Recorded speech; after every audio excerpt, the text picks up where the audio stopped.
Sem colesterol, você morre. Não, você não ouviu errado. Mas eu vou repetir. Sem colesterol, você morre. O mito do colesterol que mata. Fomos todos enganados. No vídeo de hoje, eu vou causar polêmica, sim. Vou causar desconforto, sim. Mas vai valer a pena. Sente-se que você vai precisar.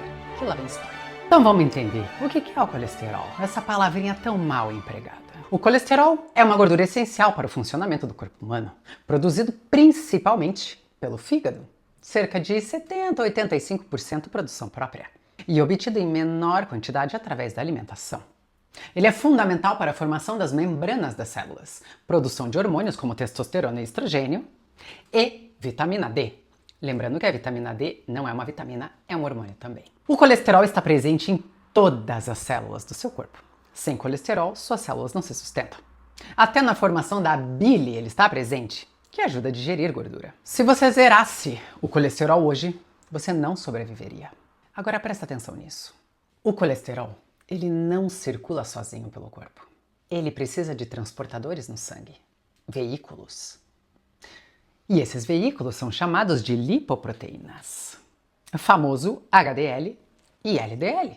Agora vem descobrir a diferença do LDL para o HDL. LDL leva o colesterol do fígado para os tecidos. HDL traz de volta dos tecidos para o fígado. E por que o LDL é conhecido popularmente como colesterol ruim?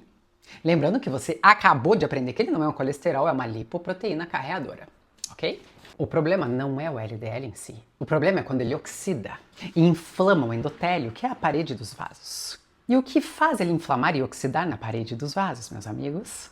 Criando as famosas placas de ateroma, pasme.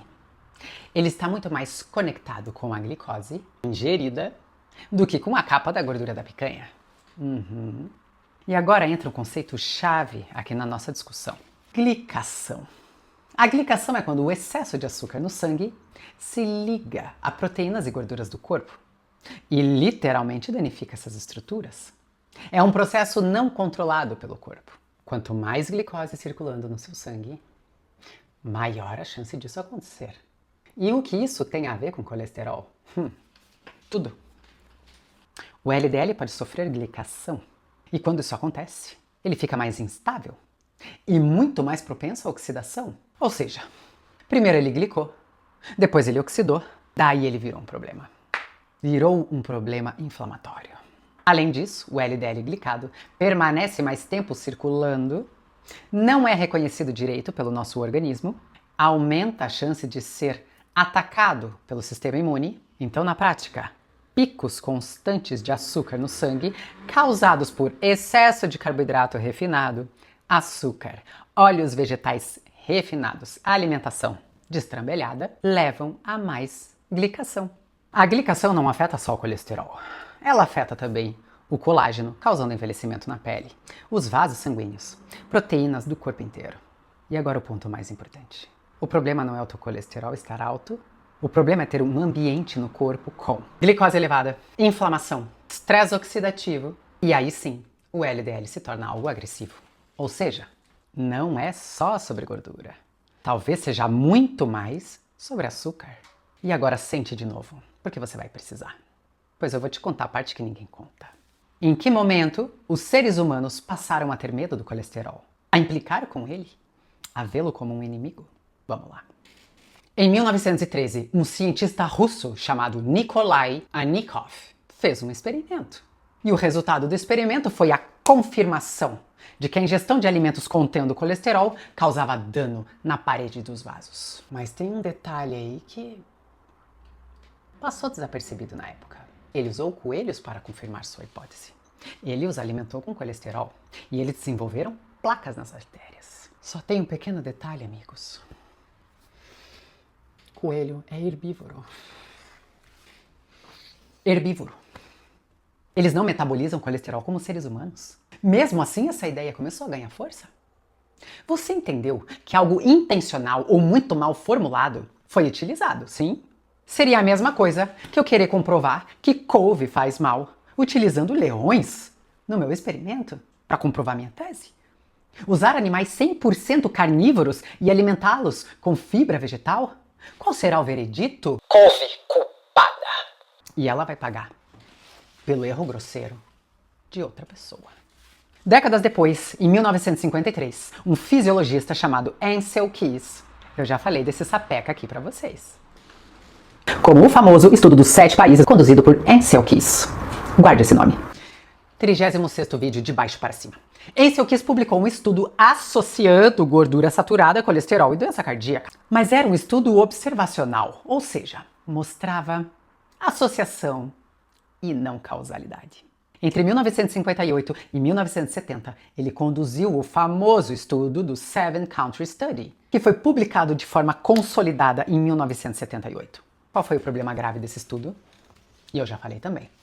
Variáveis importantes foram ignoradas, como açúcar, estilo de vida e outros fatores metabólicos. Mas o estrago já estava feito. A hipótese já tinha sido criada, e aceita, e disseminada. Dizem as más línguas que Ancel Keys, famoso por atacar bacon e ovos, se refestelava com bacons e ovos, na cara dura. É difícil resistir, não é mesmo? Claro que é, Sr. Keys. Claro que é difícil resistir. Está no nosso DNA reconhecer esse tipo de gordura. Nosso corpo reconhece. Fomos desenhados para isso. É como dizer que macacos não resistem a bananas, não é mesmo? Genial! Em 1977, virou política pública, com o Dietary Guidelines dos Estados Unidos. A gordura havia virado inimiga. Na década de 80, a indústria alimentícia respondeu mais do que rápido. Produtos low fat, mas cheios de açúcar e ultraprocessados, invadiram o mercado. Produtos light pipocando em todos os lugares, inclusive na mídia.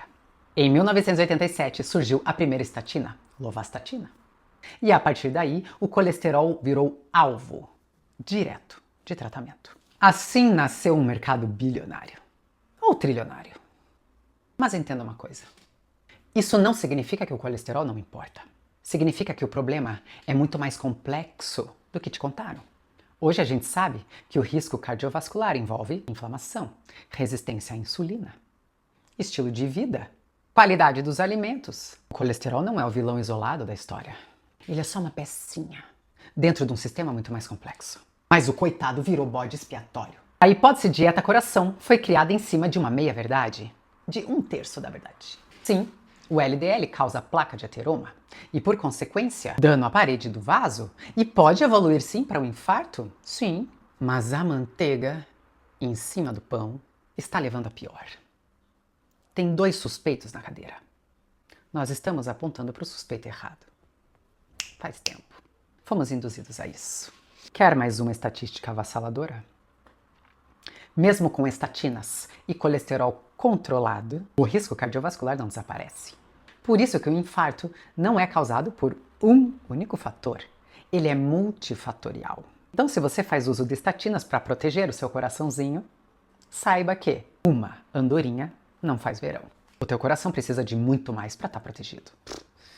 Alimentação regada a refinados, açúcar, uma vida sedentária, estressada, tabagismo, obesidade, diabetes, pré-diabetes, tudo isso é um risco para o seu coração. Tomar um medicamento achando que ele está te protegendo é a mais pura inocência. Infarto é uma das principais causas de morte entre os diabéticos do tipo 2. Ah, Amanda, então você está dizendo que toda a cardiologia está errada? Bem, vamos com calma. Ela é balizada em uma diretriz medicamentosa. Dificilmente você sairá de um consultório cardiológico sem prescrição de estatinas. Estou errada? Acho que não. A verdade é que até meados de 1900, infarto agudo do miocárdio não era comum, como nos dias de hoje. Era raro e muito pouco diagnosticado. O número de infartos explodiu, coincidentemente, junto com mudanças profundas na alimentação. Mais industrializados, mais açúcar, mais óleos vegetais refinados. Óleos vegetais refinados. Hoje em dia não existe uma família sequer onde não tem um cardíaco ou um infartado inserido nela. Nós normalizamos. Agora que eu quero que você entenda, de uma vez por todas, o colesterol não é o inimigo. Ele nunca foi. Ele é essencial, fisiológico, necessário para a sua sobrevivência, para a minha. para da humanidade. Um corpo sedentário, estressado, mal nutrido. É isso que transforma o LDL, pequeno e denso, oxidado, em uma arma. Não é a manteiga, não é o ovo, não é a carne. E é por isso que simplesmente baixar o colesterol não vai resolver o problema.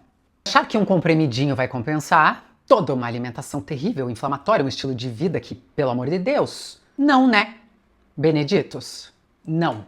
Saia desse delírio tropical. Infarto não é uma doença de colesterol, é uma doença metabólica. E enquanto você continuar olhando só pro colesterol no exame, você vai ignorar a raiz do problema. E agora a decisão é sua. Se você ainda está aqui e gosta do meu conteúdo, mas não segue, não curte, não compartilha, eu vou puxar o seu pé de madrugada.